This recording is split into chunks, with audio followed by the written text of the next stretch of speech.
News 18 India.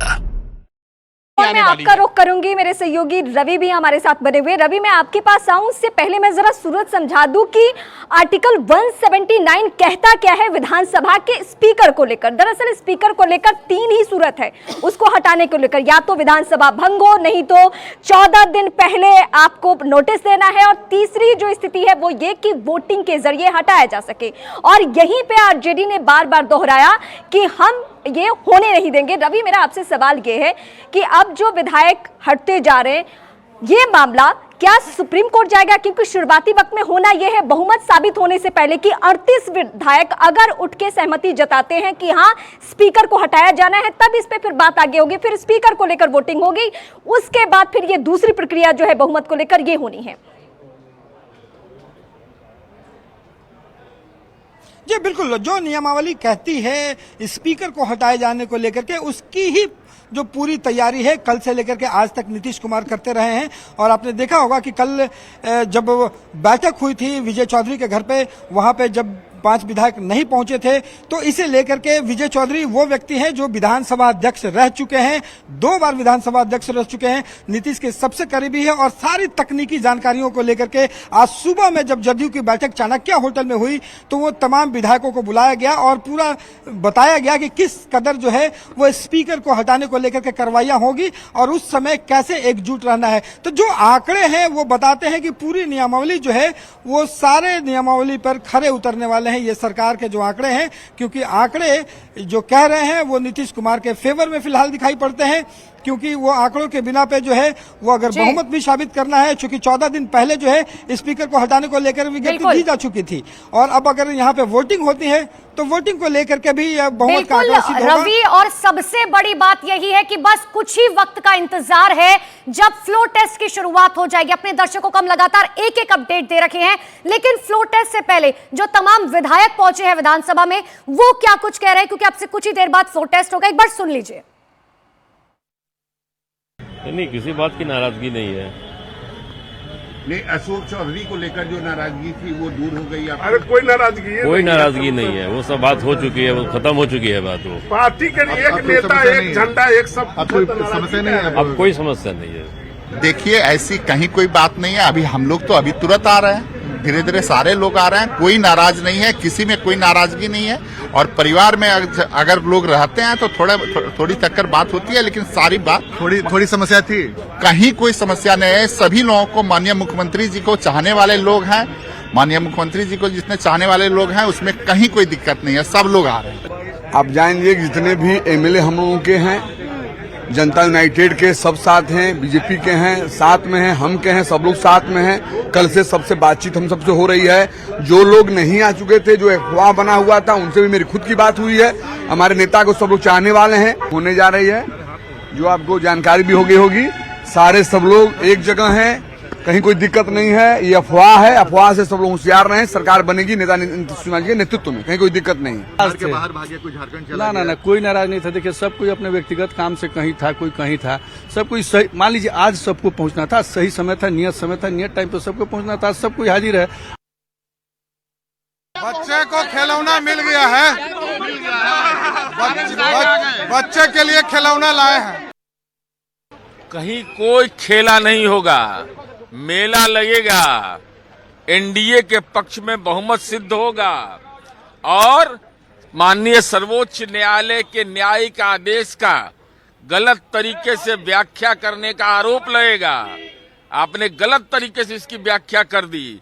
माननीय speaker के खिलाफ जो ही अविश्वास प्रस्ताव विचाराधीन होगा उनको चेयर छोड़ना है, डिप्टी स्पीकर उसकी अध्यक्षता करेंगे। स्पीकर साहब या तो स्वतः छोड़ दे सम्मान पूर्वक, नहीं तो हटाए जाएंगे, और दूसरा सरकार विश्वास मत हासिल करेगी। दो ही चीज होना है अब। लेकिन आपको, लेकिन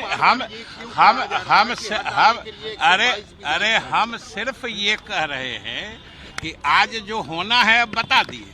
अब कौन क्या बोल रहे हैं ये हो जाएगा तब पूछिएगा। तो जनता ने पहले ही जनादेश दिया था, एनडीए के जनादेश है, एनडीए के साथ है। आज फ्लोर टेस्ट होना है, और मुझे लगता है कि जिन लोगों ने संविधान के नाम लेकर के, कानून का हवाला दे करके बिहार की जनता को बदनुमा दाग लगाने का प्रयास लोगों ने किया है, ये जनता आज समझ गई है। संविधान का उल्लंघन महागठबंधन करता है, कानून का उल्लंघन महागठबंधन करता है। फ्लोर टेस्ट में एनडीए एकजुट है, एकजुट था, एकजुट रहेगा। आज दूध का दूध और पानी का पानी हो जाएगा। विधायक आ गए, कुछ मिसिंग थे विधायक, कुछ नहीं मिसिंग था, लोग इधर उधर थे, सभी आ गए, सभी आ गए हैं, सभी लोग आ गए। एंड आप लोग फ्लोर टेस्ट एकदम पास हो जाएंगे, ज्यादा बहुमत से जीते हुए हैं। खेला होने वाला है। देखिए गेम वाला खेला में तो वो फेल रहे, और इस खेला में वो पॉलिटिकल खेला में भी फेल हो गए। तो फिलहाल मेरे दो सहयोगी रवि और चंद्रमोहन हमारे साथ बने हुए। चंद्रमोहन का मैं इस वक्त रुख करती हूँ। चंद्रमोहन, बहुत ठीक बात है कि जो बहुमत का आंकड़ा है वो अभी भी एनडीए के पक्ष में दिख रहा है। भले 3-4 विधायक, 5 टोटल अभी तक लग रहा है कि शायद नहीं आए हैं, 2 आरजेडी, 2 जेडीयू और 1 बीजेपी। लेकिन इसके बावजूद अगर बहुमत हासिल कर भी लिए नीतीश कुमार, तो क्या ये बिहार में जो सियासी हाई वोल्टेज ड्रामा दिख रहा है उस पर रोक लग जानी है? क्योंकि मुझे नहीं लगता आरजेडी के तेवर को देखकर या जिस तरीके से कानूनी तैयारी उन लोगों ने की है, अरुणाचल प्रदेश का हवाला दे रहे हैं सुप्रीम कोर्ट के जजमेंट को लेकर, कि हम हर हाल में स्पीकर के एंगल से जाएंगे सुप्रीम कोर्ट।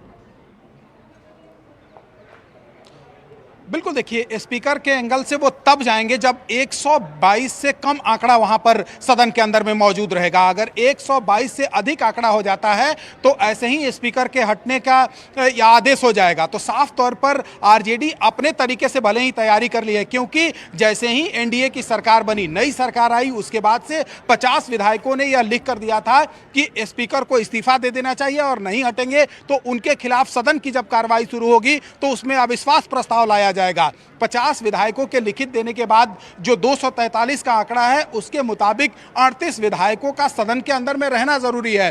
और जैसे ही सदन की कार्रवाई शुरू होगी वो वहां पर हामी भरेंगे, खड़ा होकर अपना अटेंडेंस लगाएंगे और उसके बाद यह प्रस्ताव आएगा बिहार विधानसभा के अध्यक्ष को हटाए जाने को लेकर। तो ऐसे में भले ही आरजेडी सुप्रीम कोर्ट का हवाला दे दे, कानून का हवाला दे दे, लेकिन अगर 122 विधायक अगर मौजूद रहते हैं सदन के अंदर में वोटिंग के दौरान, तो ऐसे में उनका सुप्रीम कोर्ट जाने का भी रास्ता बंद हो जाएगा। तो आरजेडी की तरफ अभी जो है वो सारे आरजेडी सुप्रीम कोर्ट जाती है, क्या जेडीयू जो है फ्लोर टेस्ट में पास हो पाएगी या नहीं हो पाएगी, इसके लिए थोड़ा सा इंतजार करना होगा।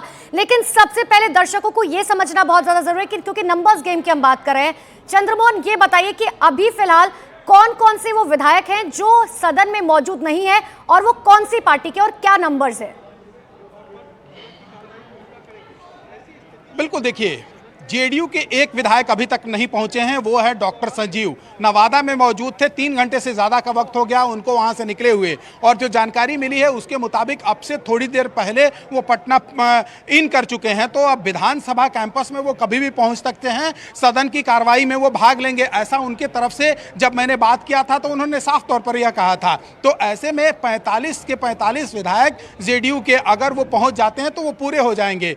लेकिन बीजेपी के 2 विधायक अभी भी पहुंच से बाहर हैं, जिसमें एक रश्मि वर्मा है, दूसरी भागीरथी देवी है, उनका अब तक पता नहीं चल पाया है। तो वहीं अब बीजेपी के ये दोनों विधायक हो गए। आरजेडी के 2 विधायक जो अब सत्ता पक्ष के खेमे में आ गए हैं, उसमें से एक है चेतन आनंद और दूसरे नीलम देवी। तो कहीं ना कहीं आरजेडी अभी इस वक्त कमजोर होते हुए दिख रही है। और वहीं हिंदुस्तानी आवामी मोर्चा, जिस जीतन राम मांझी जिस पार्टी के संरक्षक हैं, उनके साथ अभी जब यह सदन की कार्रवाई शुरू होने जा रही थी तब नित्यानंद राय गाड़ी में बैठकर पहुंचे थे। कल वो शाम में जीतन राम मांझी के आवास पर पहुंचे थे और उन्होंने पहले बातचीत की और जो जानकारी मिली उसके मुताबिक अमित शाह से भी उन्होंने बात कराई। तो ऐसे में जीतन राम मांझी का इधर उधर जाने का रास्ता बंद हो चुका है। तो एक तरह से कहा जाए तो एनडीए 128 का जो आंकड़ा है उसको कहीं ना कहीं टच कर चुकी है। अगर डॉक्टर संजीव यहां पहुंच जाते हैं तो कहीं कोई परेशानी नहीं होगी। जो राज्यपाल को एनडीए के तरफ से लिखित दिया गया था 128 का आंकड़ा, वो पूरा होते हुए दिख रहा है। लेकिन जो खेला करने का दावा कर रहे थे अब तक आरजेडी के तरफ से, उनके पार्टी में खेला होते हुए दिख रहा है, क्योंकि उनके 2 विधायक ठीक है। चंद्रमोहन, मैं आपके पास आऊंगी, लेकिन इस बीच में जरा दर्शकों को अपडेट कर दूं किस किस पार्टी के कौन कौन विधायक और